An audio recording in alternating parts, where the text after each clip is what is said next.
नमस्कार, आपका स्वागत है मेरी क्लास में। मैं हूं गीतिका। हमारा टॉपिक चल रहा है हिंदी साहित्य का इतिहास, काल विभाजन, नामाकरण और सीमांकन। तो हमने नामाकरण, सीमांकन और काल विभाजन कर लिया है। आज जिस आधार पर इन विद्वानों ने ये सीमांकन, नामाकरण के लिए जो पद्धतियाँ अपनाई थी, आज हम उनके बारे में जानेंगे, क्योंकि इसके बारे में भी पेपर में ये क्वेश्चंस आते हैं।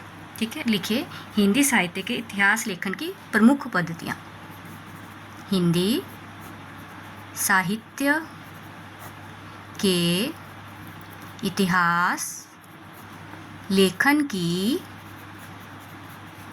प्रमुख पद्धतियाँ। इन पद्धतियों को अपनाते हुए इन विद्वानों ने अपने इतिहास ग्रंथ लिखे थे। सबसे पहले जो पद्धति को अपनाया गया है इनके द्वारा वो थी वर्णानुक्रम पद्धति। नाम से ही स्पष्ट है कि वर्णों के आधार पर जो इतिहास ग्रंथ लिखे गए थे। इसको सबसे पहले अपनाया था गारसादा तासी। इन्होंने हिंदी साहित्य का इतिहास सबसे पहले लिखा था फ्रेंच भाषा में। ठीक है, तो इन्होंने सबसे पहले कौन सी पद्धति अपनाई थी? वर्णानुक्रम पद्धति। फिर है हमारे शिव सिंह सेंगर।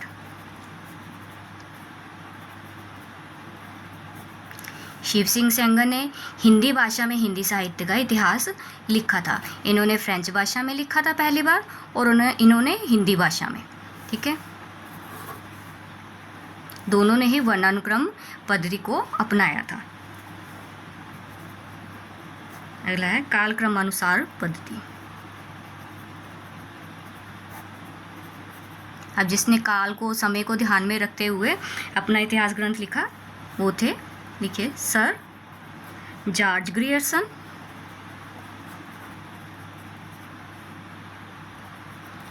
इन्होंने अंग्रेजी भाषा में लिखा था हिंदी साहित्य का इतिहास।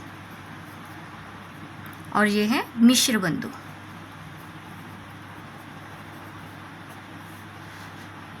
इन्होंने सबसे ज़्यादा कवियों के बारे में लिखा था। बहुत लंबा इनका ग्रंथ, इतिहास ग्रंथ हो गया था मिश्र बंधुओं का। आगे है वैज्ञानिक पद्धति।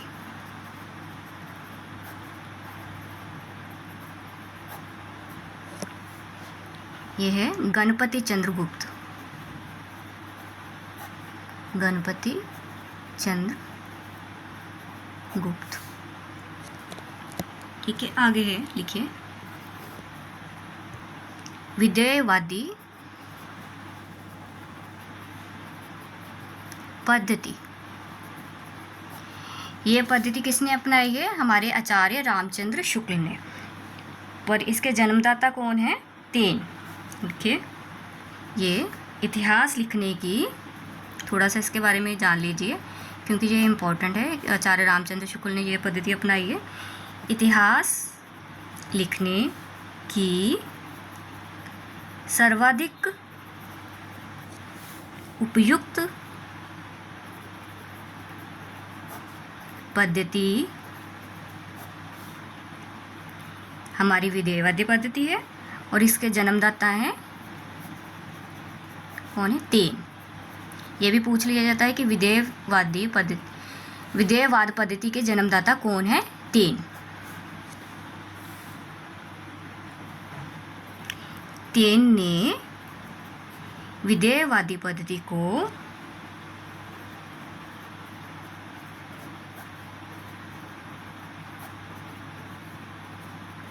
तीन भागों में, 3 शब्दों में बांटा है।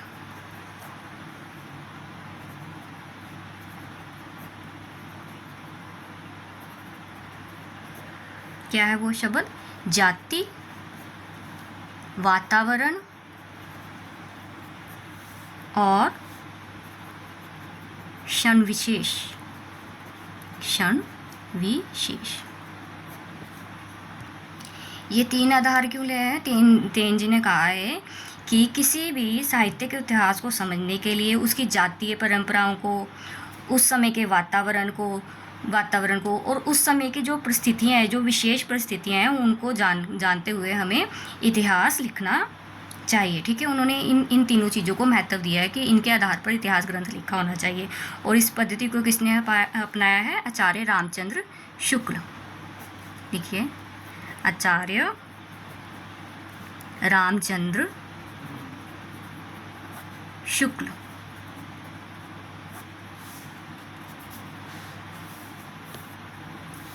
आगे एक और पद्धति लिखिए। ये प्रमुख पद्धतियाँ हैं जिनका पालन इतिहास ग्रंथ में किया गया है। सबसे पहली वर्णानुक्रम पद्धति, फिर कालक्रम अनुसार पद्धति, फिर वैज्ञानिक पद्धति, विधेयवादी पद्धति, और लास्ट में है लिखिए आप सामाजिक पद्धति। इसको किसने अपनाया था? इसको अपनाया था आचार्य हजारी प्रसाद द्विवेदी।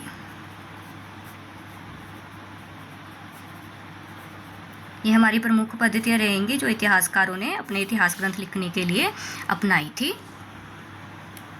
अब पद्धतियों की बात हमने कर ली। अब लिखिए, हमने अब एक आदर्श काल विभाजन लिख लीजिए आप। आदर्श काल विभाजन विभिन्न विद्वानों ने तो दिया है, पर एक अब आदर्श काल विभाजन। कई बार इस समय पूछ लिया जाता है कि आदिकाल का क्या समय है, तो आपने ये वाला समय मेंशन करना है कि आदिकाल। लिखिए, आदिकाल 1000 से 1350 ईस्वी। भक्तिकाल का समय है 1350 से 1650 ईस्वी। रीतिकाल 1650 से 1850 ईस्वी।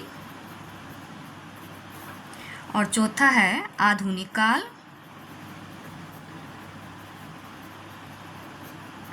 1850 से अब तक। ठीक है, जब भी समय पूछा जाए तो ये देना है। अगर किसी विद्वान का नाम लेकर लिखा जाए तो मैंने आपको विद्वानों के नाम के साथ भी बता दिया है कि उन्होंने कौन से समय से आदिकाल, भक्तिकाल और रीतिकाल को माना है। ठीक है, अगर कोई किसी विद्वान के अनुसार ना पूछा जाए तब आदिकाल, भक्तिकाल, रीतिकाल का समय ये वाला चलेगा। अब आधुनिक काल को भी आगे देखिए। भारतेंदु काल 1850 से 1900। द्विवेदी काल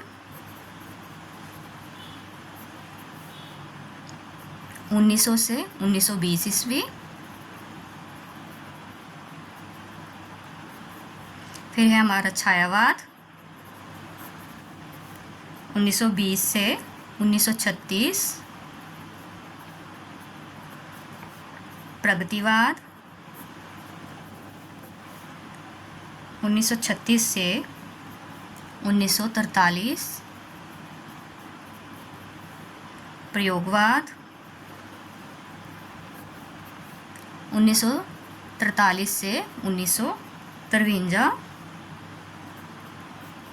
फिर है नवलेखन या नई कविता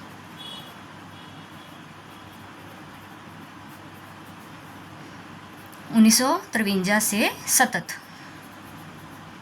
ठीक है, ये आदर्श काल विभाजन है हमारा, इसको भी आप ध्यान में रखिए। आज के लिए इतना ही। मेरे चैनल को लाइक और सब्सक्राइब जरूर करते जाएं।